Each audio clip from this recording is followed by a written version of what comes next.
Welcome everyone to this month's Teamwork for Transformational Care Affinity Group presentation.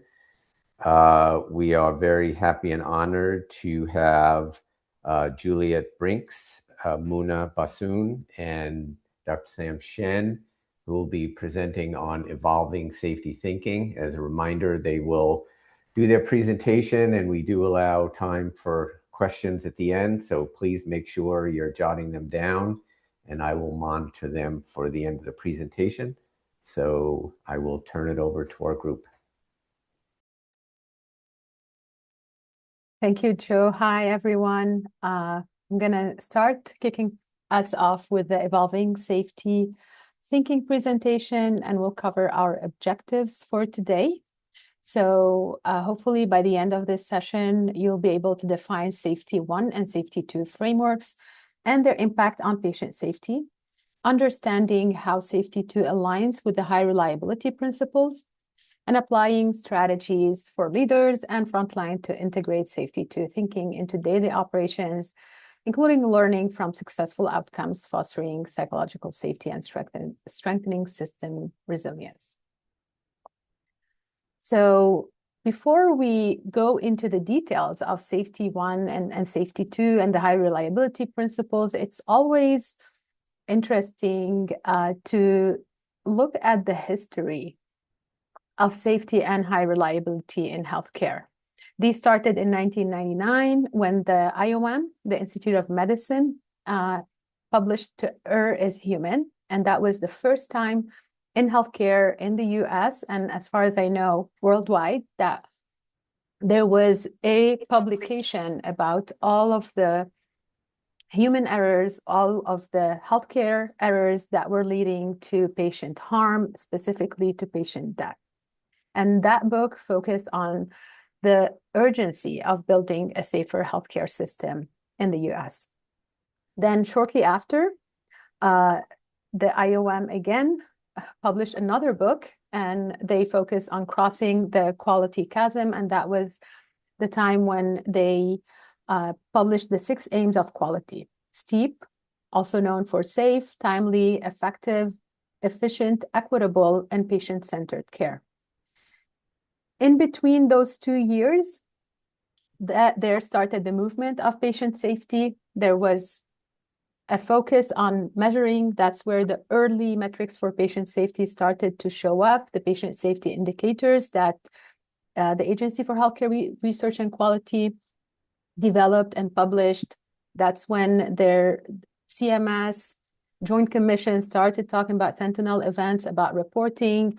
There was a lot of focus on standardization, reducing variation, learning from other industries. That's where really the first initial steps of patient safety as we know it today started to build. Then in 2004 until 2008, the IHI started focusing on campaigning. And there are really great stories out there by Don Berwick on how this idea of campaigning started. So you might have heard of the 100,000 Lives campaign and the 5 million Lives campaign. And these were the arbitrary goals, I would say, that were set up to save lives in the US, and they were able to achieve these goals. And then we started seeing some stalling in the outcomes. So in those early years, there was really huge efforts, huge impact, lots of improvements in reducing harm. And then the numbers started stalling. And that's when, around the 2010s and 2015s and plus, that the IHI led the development of the safe and reliable and effective care framework based on research by studying multiple hospitals that were able to significantly reduce harm events, or that were able to, in some occasions, achieve zero harm. They studied them and they identified that those organizations were doing very similar things. And this is how that framework was developed. Now, around the same time, additional work is being done, and we started thinking differently about safety. We started thinking about, so these are the errors, this is what we've been learning, we're seeing these results starting to stall. how are we going to learn from what is going well? This is where the resiliency engineering started to really integrate into the patient safety thinking, and that's where safety 2 became a thing. And with safety 2 became a thing, what we saw in the early 2000s started to be called and labeled safety 1. Moving forward, another 10 years in between all of this, the IHI pulls together the National Safety Committee that included Joint Commission, it included Press Ganey leaders, it included the National Quality Forum, HRQ, CMS leaders. They all came together, and experts in high reliability, experts in patient safety came together and put together the National Action Plan. That was released right during the pandemic. So if you have not seen this report or this framework before, you're amongst many other people who have not seen it. But that document highlighted what are the foundational elements that organizations need to have for a total safety system. And by total safety system, we start to focus more that safety is about patients and it's about staff. You cannot have patient safety without staff safety and vice versa. And that is the total safety system that's focused on learning. It's focused on the leadership, the culture, all of it.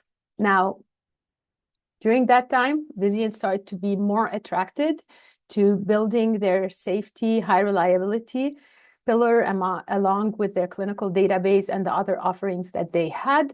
So they acquired what was called the Safe and Reliable, and was led by the person who authored the framework for Safe and Reliable. They purchased that, they rebranded, and you see the circle there, similar framework, different colors, Vizient-like colors. And there was a even bigger focus on safe and reliable consulting, safe and reliable services that focus on building high reliability in healthcare. And that's around the years where we started seeing across the VA, across multiple healthcare systems in the US that focus on becoming an HRO, becoming a highly reliable organization. Through and out of the National Action Plan, the pressure and the lobbying started to increase with CMS until CMS in 2024 published the safety structural measures, and these are based on the National Action Plan. And by these structural measures, CMS started to want to influence the healthcare organizations without making it a requirement that they meet the elements, that they have implementation plans for the drivers that were in the Safer Together National Action Plan that was released in 2020. So where we're at right now, we're focusing on high reliability in healthcare. It took us around 30 years maybe to get here and say, okay, we've learned from other industries. We need to continue learning from other industries. What are these learnings that we can extract from high-risk areas, from the nuclear industries, from aviation, from the military, and continue to build on that? We started in healthcare to focus more on how do we anticipate, how do we detect, instead of how do we correct. The work is now really focusing on unifying a way of doing things that is focused on consistent care. So again, we stay on those concepts of reducing variation. We stay on those concepts of standardizing care, that every patient will receive every time the highest and best quality of care. We focus on building a stronger safety culture, on encouraging learning across all departments, across the organization, within the organization, and across different organizations, by fostering a learning-driven environment. And we continue to focus on that mindfulness, that idea of every person, when they're doing something, they're caring for others, they're caring for themselves in their environment and the tasks that they're doing, they are mindful about what's happening, mindful about what is expected of them.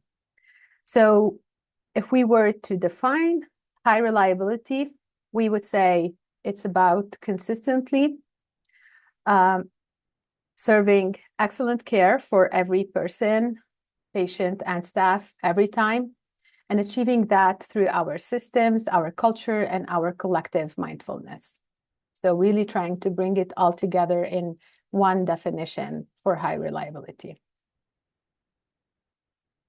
And whenever we talk about high reliability, we cannot ignore the Managing the Unexpected book that is also based on success stories, based on research, on evidence about what are the principles that guide those organizations and that were found to be implemented and applied in organizations that have been able to reduce the risks, to continue to learn, and to not set back when there are errors, when problems happen. So as I was preparing for this, I was thinking about a recent event that everyone at Stanford was impacted with, and that is the supply chain disruption that we just, or the last month and a half, been impacted on. And during that period, although the first day it felt like we're not going to get out of it, but through that month and a half being patient safety officer, I did see those principles being applied. So preoccupation with failure. We were going from using custom packs to now receiving supplies and just sending them, not just, but sending them to the units based on their need, and started, and the supply chain team started to fill the bins and work on that. And what was happening with all of it, there was a focus on, we know this is not great. We are all trying our best, and do not just accept the fact that you are receiving those supplies. We want you to tell us what are the risks.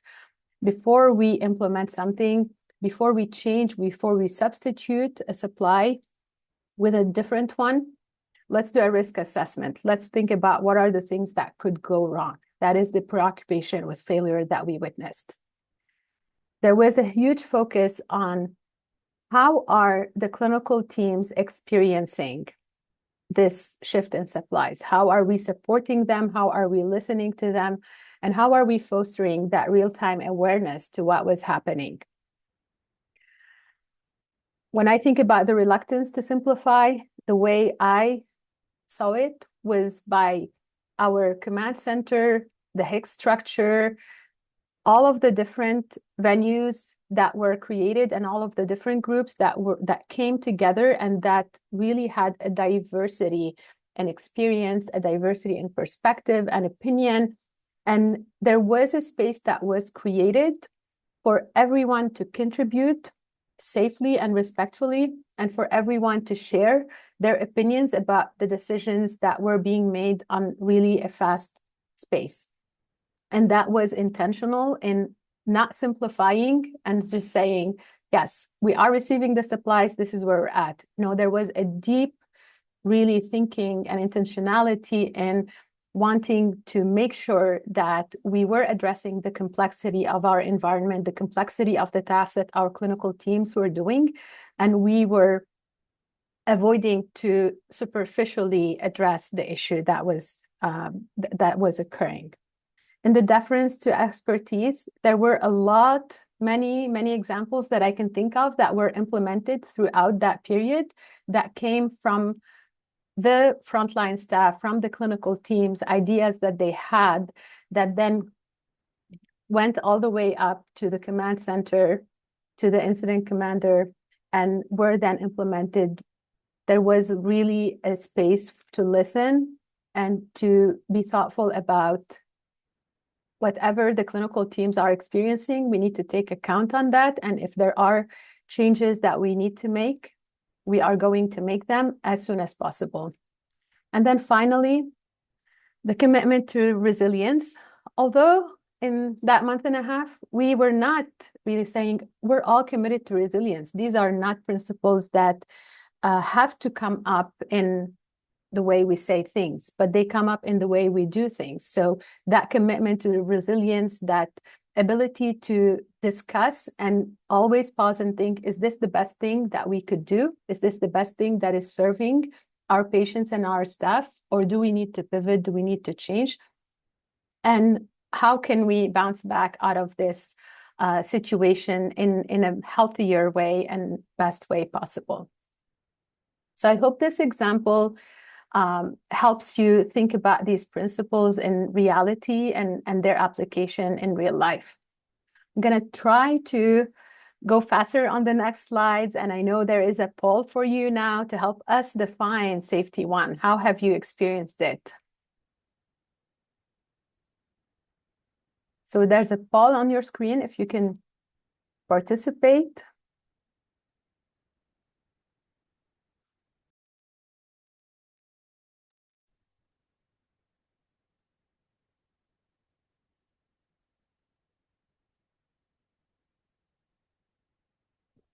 So we've got about 25 responses, 26 of the 42.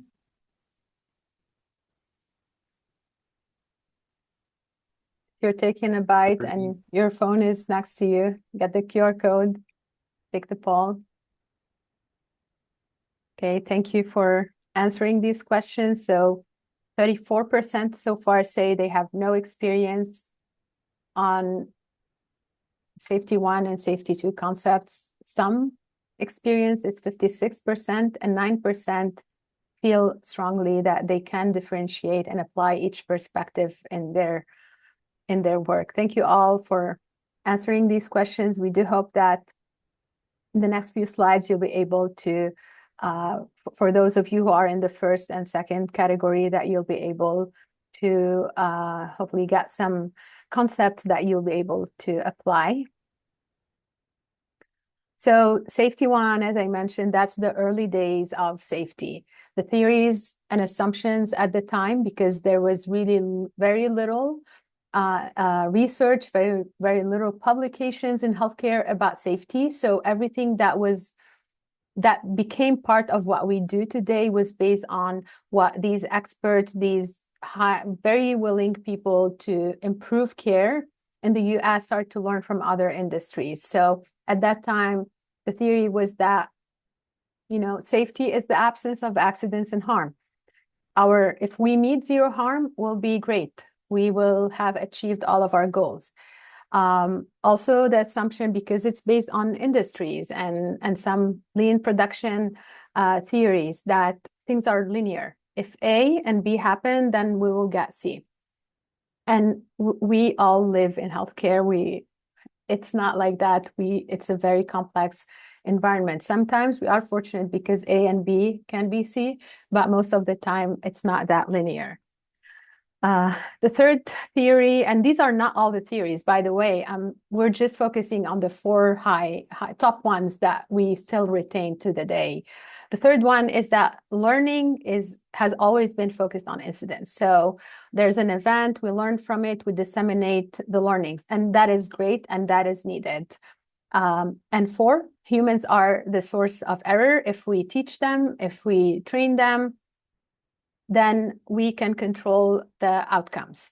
And just think about the whole volume of care, the whole volume of work that we do in healthcare, and the very small percent of that is harm or is failure. And we've been focusing all of our learning on those failures that make that very little volume.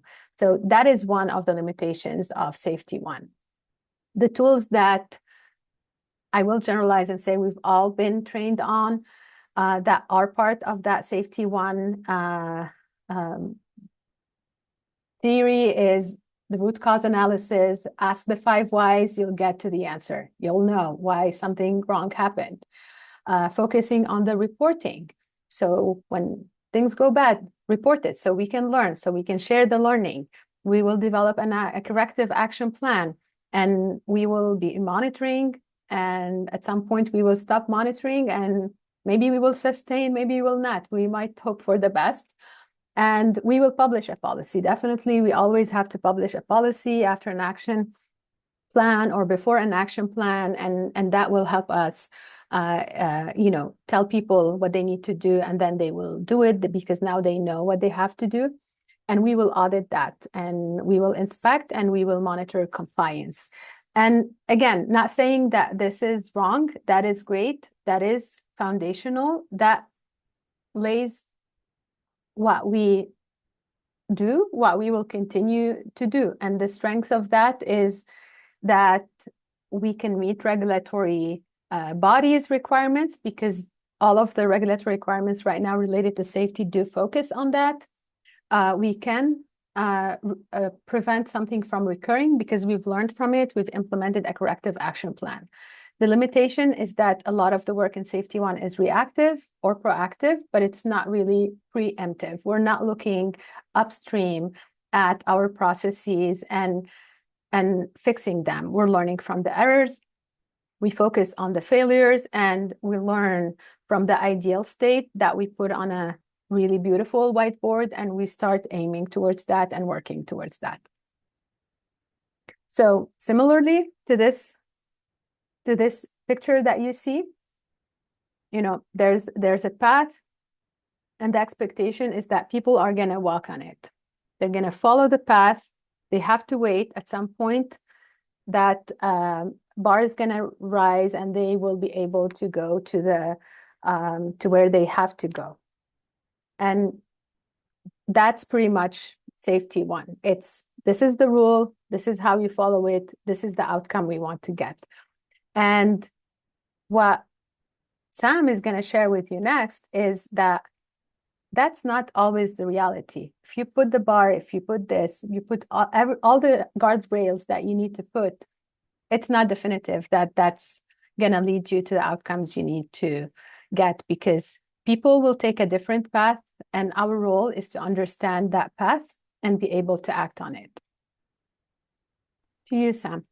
Great, thanks, Mouna. And to extend that kind of analogy, so if you imagine, yeah, like Mouna said, if the path, you know, to safety is paved with policies and procedures and linear type of events, then we want to think about safety too, as the fact that, well, in reality, you know, people may not be taking the exact direct path that's been set out. They might be taking a different path, as shown in this picture. And with that, you know, we'll talk about safety too.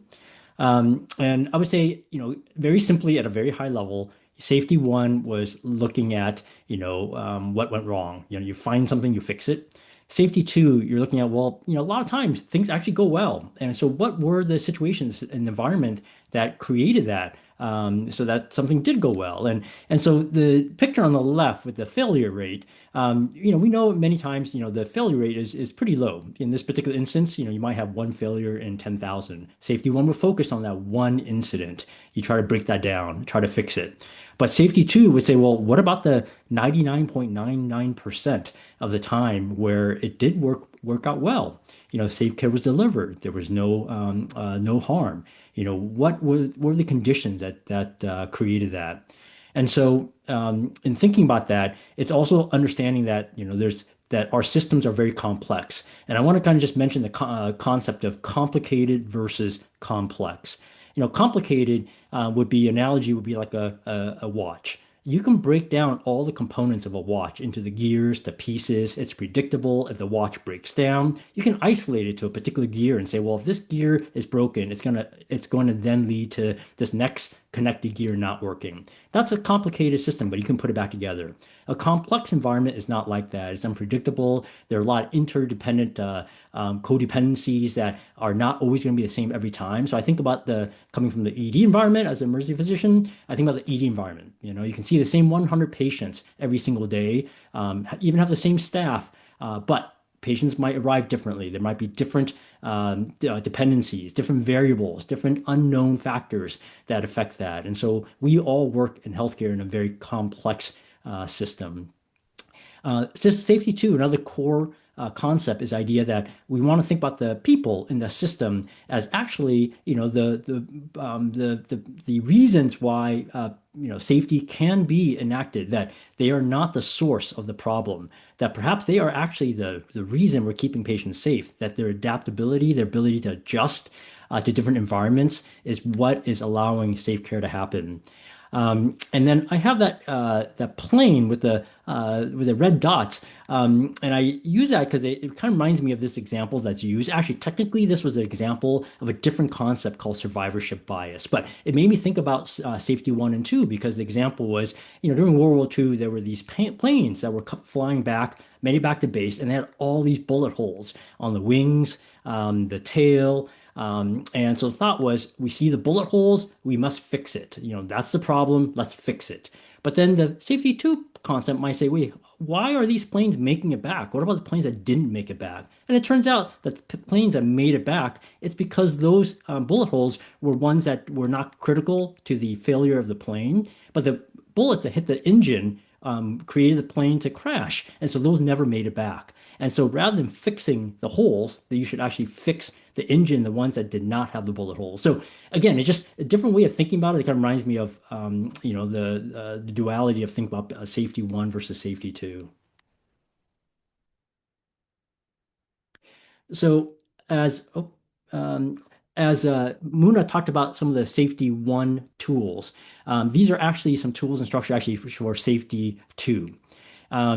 Safety one, we all know RCAs, which is a very common tool. When we think about safety two, I think one of the key distinction is really understanding how work is actually done versus how it might be imagined. And some of those tools in order to get to those information, I'll call out a couple here. One is learning teams. That's a very high level.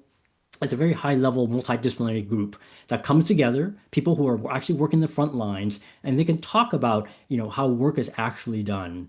It takes a little more time intensive over multiple sessions. Now, complementary to that is a walkthrough, talk through. This is where you are actually getting to the physical bedside and watching someone go through a very particular sequence or process or procedure and hearing them walk through the steps as well as talk through the steps. A good example of this that was done by one of our patient safety specialists was guide wires. We've had some events related to retained guide wires. And so one of our patient safety specialists was able to walk through with a proceduralist and see how a central line is placed, step by step. What are they thinking? What are the potential barriers? What are the issues? And really be able to learn how it's done versus perhaps theoretically how it might even be taught. And SEEPS, again, is another framework for thinking about how does the elements of the system support, support safe care for a patient. When we think about the strengths of safety two versus safety one, safety two, again, is very proactive. You're really looking at the reality of what work is actually done in the front lines.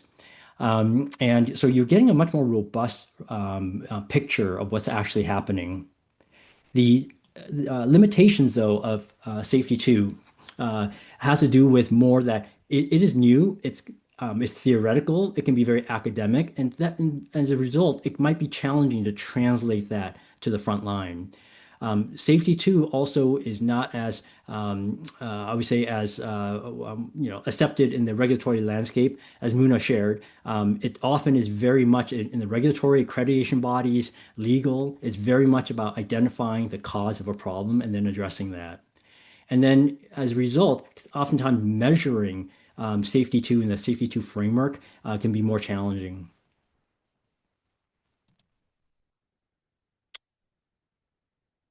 And so just to summarize, because I want to make sure that Julie has time to talk about how we translate that. So overall, again, safety one, you're really looking at harm events. It's more reactive. You're focusing on what went wrong. And you're looking at the people oftentimes as the reason that the event did not go well due to deviations. And you're trying to control that variable. Whereas in safety two, you're really focused on what are the capabilities, the ability to adapt, adjust, the resilience of the system that often are led by people in order to prevent harm. So turn over to Juliette. Wonderful. Thank you so much, Sam and Mouna, for the introductions of Safety 1 and Safety 2. We're going to move now into really looking at the practical application of what does it look like for Safety 1 and Safety 2, and how do we approach now with this new concept, how do we bring that into our own practices in our own roles? So just to bring us back to this picture, it's a silly picture, but it really proves the concepts, right, of the path as set and the path that people take, and how this is in our human nature is to, when something maybe is, we're dealing with the tension of production pressure, efficiency needs, cost, resource allocation, and balancing that with efficiency, thoroughness, and safety. There are times where that adapting is necessary, where variation is necessary. And so it's understanding that humans are going to find ways around, often, paths that are set when it's the only option forward. And so actually, I wanted to share sort of a comical picture, but one that I took even here at Stanford, where this exact scenario was happening. There was construction happening. There was a path much further away from where we normally walk, and myself included, and others were walking on this path. And slowly but surely, more and more barriers went up, and people still were finding ways around the barriers that were in place. It was a remarkable sort of observation of the human experience. I even saw someone at one point going through the bush in order to get through, so much as that they didn't have to go around, right? So this is just a silly example, but one that's real. So I encourage you all, think about in your own workspaces where you might be seeing this, so much that even with these barriers put in place, people are still, something still is not working for them within the constraints that they are personally experiencing. Then there's the realities of work, and we really want to drive home this idea of work as imagined and work as done. So work as we imagine it really aligns with the Safety 1 framework, the linear cause and effect relationship, how we do things and how we think about things. If you do this, then this is the outcome. When actually, as Sam described, our work is complex, beyond complicated, right? And it's ever more complex. We have new technologies. We have patients with acuity that we never, would have imagined caring for, when even Safety 1 was, translating this more linear relationship of care. Our world is much more complex. The way that we live life is much more complex. And that shows up in the work that we do. And there's other ways that we can describe human work as well. So there's work as imagined and work as done. And the important thing here is not that we want to match work as done to work as imagined. The takeaway here is we need to acknowledge that there is a gap between them. And it is critically important that we understand work as it's actually done. And that goes beyond a simple Gemba walk of just observing. It's truly deeply understanding the lived experience of our team members in the context that they are in. And context is constantly changing. There's these other ideas of work as prescribed, described, and work as analyzed and judged.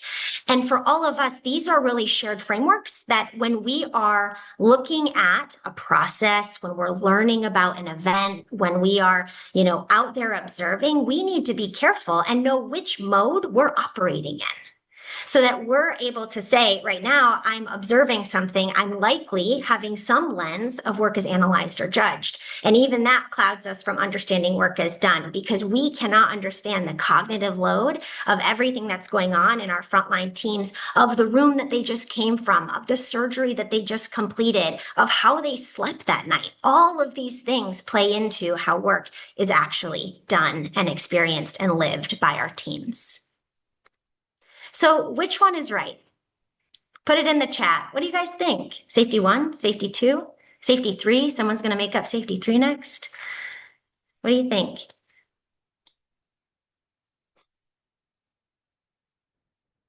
Place for both? Both? Great. It's like I cued you all in. Yes, that's exactly right.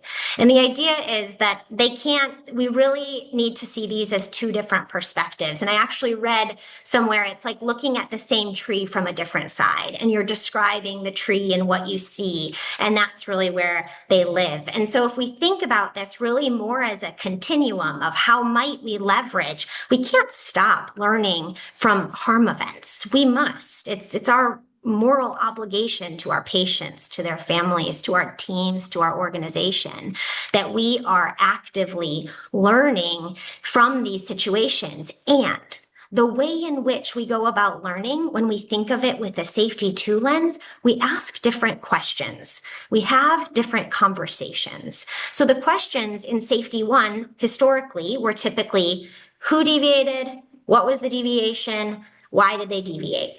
And we work it up in this very linear fashion. However, if we integrate a safety 2 lens to this, the questions become what happened, what was the context, what were the complex interactions that occurred? What was going on in the time? And why did those actions make sense at that time? And we're going to ask not what should have happened based on a policy, but what normally happens? What does everyday work look like? And we're going to leverage the fact that often the same things that happen in a harm event also happen in events that are successful and where nothing happens. And so there are moments where we acknowledge that we might be getting lucky with the process where it's going right most of the time, but there is some risk. There are some adaptations that maybe our teams are doing, but actually that are at risk. And they're doing that because the system has failed them in so many ways. And we want to understand that more. And we also can learn where there's successful adaptations and how can we enhance the conditions of that versus just looking at what went wrong and why did it go wrong. We need to prevent that very specific thing from going again. So that's the integration of how this can be a both and. I think in another example, we also look at how we're learning from near misses. We're doing this now. That's another example of how we can integrate these concepts together. All right, so the key takeaway here is that we need to learn from everyday work and the people doing it. No news is not good news. So just because you have 0 harm events in your areas, that is not a check the box, we are safe. Safety is an emerging condition. It is something that is constantly being created, not something that because we had a positive experience yesterday, we're predestined to have a positive experience or a safe experience today. It's something that our teams are constantly adapting and creating in real time. So we need to be spending far more time out in the mess, in the interactions, in where our teams are adapting, and where variation is occurring. Variation is not always a bad thing, and in fact can tell us really where we might want to enhance our system capabilities to lean into it. So how do you now learn from everyday work? Before we introduce, new practical takeaways, I think a lot of this is probably happening now in our system. So I'm curious, where do you all and how do you all learn from everyday work? And you can just drop this in the chat, free text.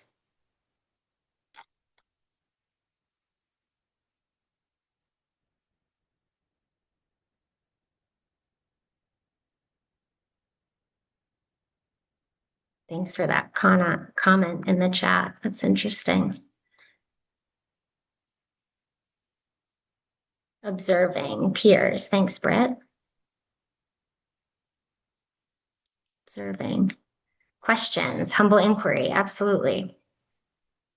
Great. Well, we'll continue on here. Testimonials of our staff. Wonderful.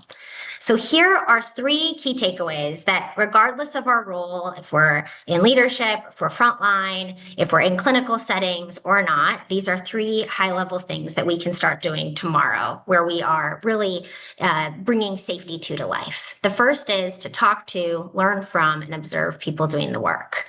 And so this was, I think, a comment in the chat as well. And I think one of the most important things to take away here is it's normal everyday work. It's not, we had an event, so we need to go learn about this thing. And this really helps us to identify where positive adapting is happening and where this idea of system brittleness. So maybe there's something that it's just not working. And so people are required to adapt. And actually, we need to design something to better support our teams in those moments, because maybe there is this boundary of risk that our teams are accepting because they don't have another solution. It's important to identify those. Amplify the voice of frontline before making changes. So Mouna mentioned this with the supply chain, but this idea of a proactive risk assessment, but it's not a proactive risk assessment from an office. It's going out and asking people, where could this go wrong? How could this fail? And it's not showing them a slide deck and saying, this is how it will function. I think in a lot of ways, simulation and simulation activities really have taken in Safety 2 concepts quite early in its development, and is a great example of Safety 2 really looking at what makes things succeed and what can make things fail. And then this idea, Jakaria mentioned this in the chat, of humble inquiry, truly being curious and asking different questions. So not, how do you do this compared to the policy? It's just, how do you do this? What gets in your way? What makes it successful? Different questions, and helping us to truly understand the work. Again, it's different than a single observation of Gemba. It's really diving in and getting in the context of the environment. Look for what goes right using practical tools that already exist. So this is where you have huddles, pre-briefs, debriefs, cover success, not just how could we have done better, but what was unexpected and how did the team adapt. That helps us to understand how might we enhance those conditions in the future as well. And then lastly, model collective awareness and attention. This is getting back to Mouna's slide with high reliability of this collective mindfulness, this idea that no news is not good news. And how can we keep discussions of risk alive even when everything appears safe? Resist simplification, quick reactions, and explanations. So a quick, it was human error, they didn't know. That's not the way Safety 2 is going to dig in and try to understand something. And then lastly, I've mentioned this before, but finding those features that make things go right and enhance the conditions that make that possible. So we're reframing our learning and our questions. So this is a silly slide, but I'm telling you, keep your eyes peeled because adapting is everywhere. I learned from one of my colleagues at Children's Colorado, whenever we'd go out to the unit, we'd go find sticky notes. Wherever sticky notes were hidden, we would go and read them and talk to people about them because it typically was areas where teams were leaving mental cues because people had forgotten things in the past or they were finding ways to make something work. These are examples both from Stanford and other organizations of where I've seen them happen with my own eyes, and I have a camera roll full of these. And once you start to see these adapting elements, you can't unsee them. So I'd encourage you all to go find sticky notes in your areas. The key takeaways here, we'll leave you with this. Healthcare is complex. It's hard to say it out loud, but perfect conditions are rare, and risk is inherent, and accidents are going to happen. Our goal and our quest is to focus on how to have accidents safely. We will never have a perfect system. Safety is a dynamic state. It's something that is an emerging property that we are constantly creating together. And lastly, our people are our greatest asset. I heard Paul Maggio say it right when I first got here, and now I'm continuing to say it. But people are constantly adapting to create safety. And so we need to ensure that we're leveraging that for our learnings. And we must commit to truly learning from how work is actually done. Here are a couple of resources for you all. I wanted just to share this. Managing the Unexpected is really a foundational book in high reliability. I would say a very great and fast read on these new view concepts is by Sydney Decker and Todd Conklin, Do Safety Differently, highly recommend. And then a really great white paper is by Eric Holnagel on From Safety 1 to Safety 2, and then a couple of other great reads for you as well. And I want to also make sure to make it very clear that these are all concepts that we have learned from others who are deeply in the work, and it's very important that we recognize all of the research and that's coming out of this that we're now taking and applying into our own areas. So I'll pause there. We have a minute, but if there's anyone with a comment or question in the chat, happy to take that. Thank you. Juliette, firstly, thank you, Juliette, Mouna, and Sam. Great to see you, Sam, one of the original Teamwork Advisory Committee folks. This was a great presentation, very provocative, I believe, and I thought about it.